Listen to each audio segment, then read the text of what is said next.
Hey, what's up guys, and welcome back to another Wednesday night edition of Arcadia Student Ministry. As you can see, I am back here once again in our Student Ministry Center. I'm excited to hopefully very soon see all of you guys in here with me. As the COVID-19 is running its course, I know there's still a lot of safety measures we have to follow, but things are finally beginning to start opening up here, at least in the state of Texas.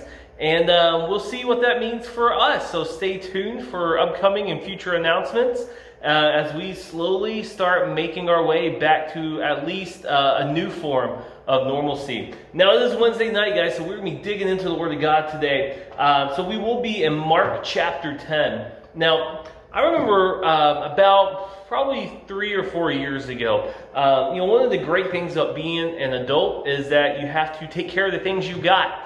And I remember my car specifically. I know my truck, I've had it for a while, which means I've gotten to work on it many times. I've gotten pretty decent at it.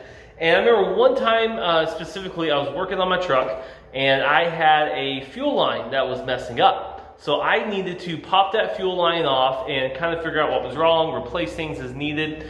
And I remember popping that line off, being an amateur as I was, and fuel, gasoline just going right in my face. And bro, I'm telling you, all up in my eyes. It burned, it hurt, I was screaming. Okay, maybe not screaming super loud, but yeah, I definitely lost some man points during that time.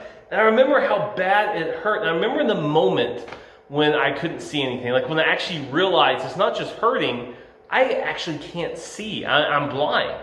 No matter how hard I try, I'm just not getting the vision like I want. And I remember there was fear, there was anxiety that really kicked in there. Because I started thinking, dude, what if this is permanent? What if there's permanent damage that happens? What happens if I never get a normal sense of vision again? And so I lost that moment of sight. And I lost my vision, and I was frightened, I was scared. And guys, many of you have had similar situations, whether it's something in your eye, but we've had those moments where we've lost our vision, we lost our sight. And it, just like me, it was scary. But not just talking about physical blindness like I experienced, but many of us guys will go through something called spiritual blindness. And it kind of looks like this. Have you ever felt that you just couldn't see what God has for your future?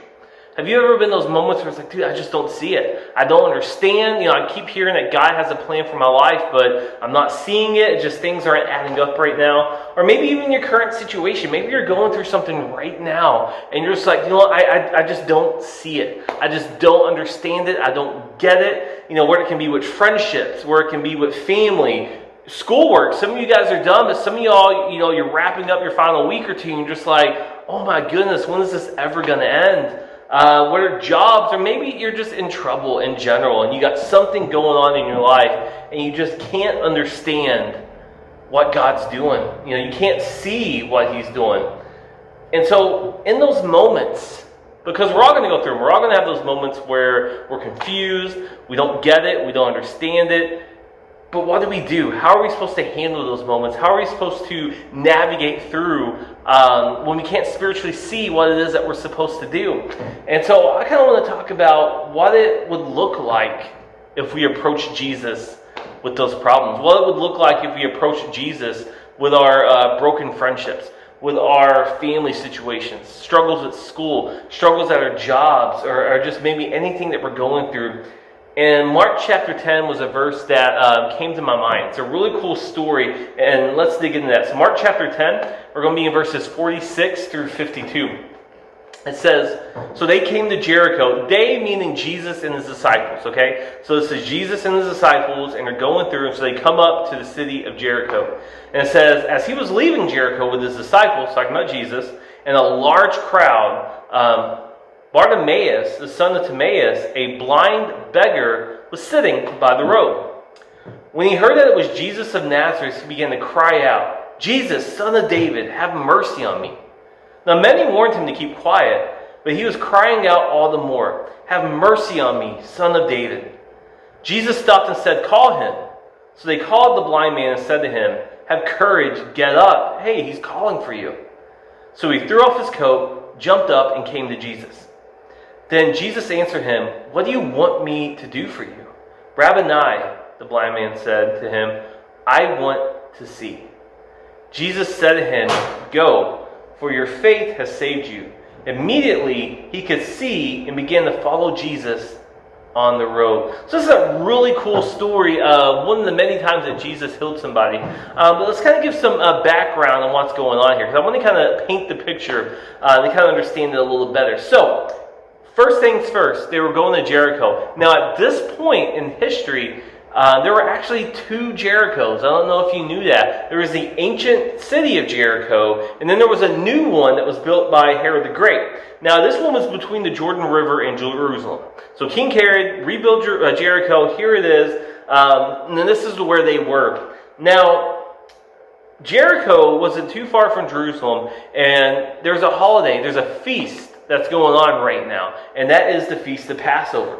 So the road leading to Jericho would have been very well traveled by all the spiritual pilgrims, if you want to call them that, just the followers of Judaism, as they're making their way to Jerusalem for the Passover. So there'd be one street that a ton of people would be going through. Now, this would be a very, very perfect and ideal place for a beggar to be at, since one of the things that we learned from Pastor Josh this past Sunday was that taking care of the poor, giving back to the poor, was actually one of the main tenets of Judaism. So as these people who are faithful to the faith of Judaism are traveling to Jerusalem to worship and celebrate the Passover feast, they are going to be spiritually and almost more morally obliged to give to the poor, because they want to make sure they do good before they go. You know, kind of similar to how many Christians will be, how they want to do good on their way to church. How on their way to church, they may actually stop and help somebody because, well, I'm heading to church, I got to make sure I'm doing good, kind of get myself right. Maybe you feel guilty for all the other times that you weren't doing what you were supposed to. So these beggars were really playing on the people's emotions. They're playing on the people's guilt. And said, hey, we sit here, these people are going to feel guilty possibly because they haven't been doing this, or they're just going to feel spiritually obliged to do this because this is what our faith calls us to do. So, hey, we're going to sit here and people are going to provide for us. They're going to give for us. And so this is what's going on. Now, Mark specifically named Bartimaeus, possibly meaning that this was a well-known beggar, that he could put his name there and the people reading this would be like, oh yeah, we know that guy. So here's Bartimaeus. He's a well-known beggar. He's blind. We know that he's asking for help, asking for money, because honestly back then, a lot of the work that you do is with your hands. It's a very physical job. So if you are crippled or if you are blind, that really disqualified you from doing a lot of things. There's so many things that they could not do. And so possibly being a beggar was the only way that he could ever get money for bread or food or clothes or whatever it may be. So that's the picture. This is where we are. So we have Jesus and the disciples walking down the road, and here's Bartimaeus, a well-known beggar. And one of the really cool things about the story is Bartimaeus heard that Jesus was in his neighborhood. He heard that, hey, Jesus is here. And what's the first thing that he does? He seeks him out. He said, dude, Jesus is here. I got to find him. I need to figure out where he is and find him. And he does. And it's such a cool story of realizing that the stories of Jesus have already been spreading. People have already been hearing about Jesus, this man who's going around and doing these amazing miracles. And Bartimaeus had so much hope that Jesus could heal him. When he heard he was there, he says, dude, I'm going to find this guy. And one really cool thing, too, the kind of point out here in this verse, is Bartimaeus used a very unique, what we call a messianic title. He called Jesus what? The Son of David. Now, you will hear Son of David a couple times, or Son of Man. Now, here's what's really unique about this term being used specifically in the Gospel of Mark. Because Mark was kind of known for using the designation of Jesus as the Son of Man. Throughout his entire writings, he points out the kind of the manhood of Jesus, the parts of where he's more of the Son of Man, how he's like us. And so, Son of David is a very unique term to be used in the book, the writings of Mark. So we know that this was not something Mark was filling in. This is actually the words of Bartimaeus. And he's calling out Son of David. Why is that so important? Because this is Bartimaeus in his way recognizing that Jesus is the Messiah. Because the Messiah they knew was going to come through the lineage of David. That's what was told by the Old Testament prophets. That's what was taught by the current Pharisees and the religious teachers. And so by him saying, Son of David, this is him recognizing, saying, listen, I accept you as the Messiah, which many Jews during that time did not. Many Jews turned against Jesus. They claimed him as a false prophet. Now, a lot of that was due to the pressure and the fear by the Pharisees. But here's this man who really has nothing else to lose, who says, you know what? I recognize the authority of Jesus as the Messiah. And he's acknowledging his power. And he knew that Jesus could help him. And so what he does it by crying out that he needed help, just like we need Jesus. We understand that we are a lot like Bartimaeus in that we go through struggles, we go through challenges, we're going to go through things that are hard and difficult, and we need Jesus, and we need to cry out to Jesus, just like Bartimaeus did. And so that's one of the first things I want to talk about. We're going to kind of break this up over the next 4 weeks, talking about the different ways that we can approach Jesus with our problems. But the very first thing that we need to do, and we're going to focus on kind of today, is we need to cry out to Jesus. Because look at verse 47. It says, when he heard that it was Jesus of Nazareth, he began to cry out, Jesus, Son of David, have mercy on me. You see, think about this. He didn't just go up to Jesus and say, hey, you know what, Jesus, sorry to bother you. I don't know if you have the time, but I would love to talk to you. It'd be kind of cool if maybe you could heal me. That'd be awesome. If you can't right now, that's cool. Maybe later, maybe if you pass by through, I would love it if you could make some time for it. No, the Bible doesn't say he did that. He wasn't timid. It says that he shouted out. He cried out, Jesus, Son of David, have mercy on me. You see, you and I are a lot like Bartimaeus. We have heard all about the incredible stories of Jesus. We've heard about the things that he's doing. And we know that we have access to Jesus. Now, Bartimaeus had physical access to Jesus. He could go straight to him. But we still have that same access through our prayer. That's what prayer is. It's direct access to God, direct access to Jesus. But how often do we cry out to him? See, I'm not saying that you should go into your room and scream out loud and yell out. I'm not saying you necessarily have to do that, but we need to recognize our need for Jesus. And what does that mean? It means we need to be serious about it. We need to be passionate about it. Because here's the thing, guys. We need Jesus. Like, for real. Like, we can't do this world without him. And sometimes we have this preconceived idea of what we can and what we can't approach Jesus with. I know, at least for me, when I was new in the faith, I didn't think I could just be open and honest and raw with Jesus. I'm like, so when I would talk to Jesus, it would almost be like, in your mind, when you get upset, you're like, man, I'm going to say this, I'm going to say this, I'm going to say this. And then you go and you talk to a teacher or you talk to your parents, and all of a sudden, you're not just saying what's real and raw, you're more of like, well, you approach it more timidly, maybe more, let's be a little bit more put together, a little bit more professional. Well, I really didn't like this. And, we get this preconceived notion that, hey, I can't just be honest and real with Jesus. And guys, that is the farthest thing from the truth. You see, when you go to Jesus, Jesus wants you to be real. He wants you to be raw. He wants you to be able to go to him about everything. And guys, I'm telling you, it's okay if you don't think what Jesus is doing is cool. All right, you can tell Jesus, hey man, I kind of think that this is really stupid right now, what's going on. This is stupid. I don't like it. I don't understand it. It's making no sense to me, guys, because, listen, Jesus already knows what's going on in our hearts. All right, he already gets it. He already knows. Listen, by you putting on a professional or a proper face does nothing because Jesus sees right through that.